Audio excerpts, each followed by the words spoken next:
One of the biggest issues I see when it comes to cleaning rubber floor mats is that people tend to use oily and greasy dressings on the rubber floor mats after cleaning them, and that has the potential to create a dangerous, slippery environment in which the driver of the vehicle or passenger could potentially slip and hurt themselves, and the last thing you want on your hands is a liability. This product here is supposed to not only be able to clean your floor mats, but also to restore a factory finish without creating any sort of slippery, greasy after effect. So in this video, we're going to be testing this product out to see if it actually holds true to what it claims. So stay tuned for that and more right after the intro.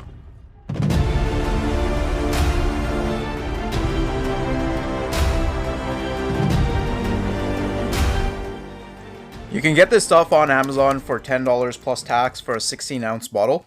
So I'll put a link in the description if you want to check it out for yourselves. But fairly simple. I'm going to get it out of its packaging here, and then we'll get to using it. It's only available in a 16-ounce bottle now, according to the Chemical Guys website. They used to have it in a gallon size, but I guess they kind of got rid of that.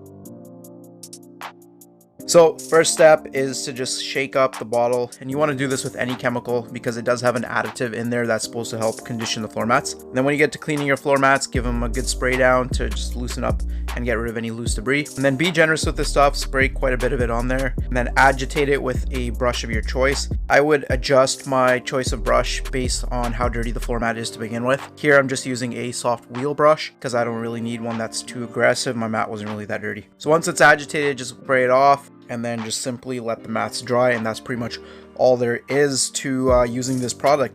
And now for the sake of comparison, I'm going to clean the passenger side floor mat with my regular go-to all-purpose cleaner, and we'll see if there's any difference between the side that was cleaned with the Chemical Guys and the side that was cleaned with just the APC.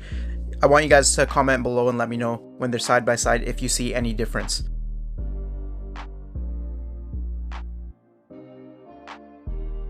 A drill brush is a great way to make quick work of extra dirty floor mats, but it typically only works well in larger areas. Smaller areas, you'll still have to go in with a smaller brush just to get those tighter, intricate areas. So here are the two floor mats side by side. The left side was cleaned by Chemical Guys Matte Renew, and the right side was just cleaned by APC. And to be quite frank with you, I didn't notice any difference between the two.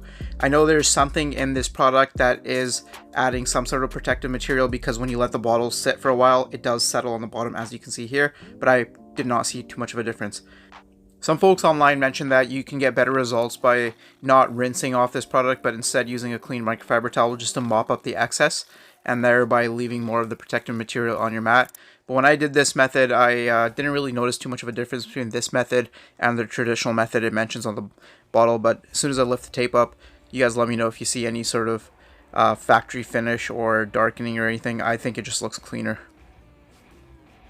I feel as though this product didn't do too much renewing to the floor mats, and I think I'll be sticking with my APC and Meguiars hyper dressing 1:20 going forward. That way I get a nice finish and it's not slippery or greasy, and in a few seconds you'll be able to see what this looks like side by side with the hyper dressing.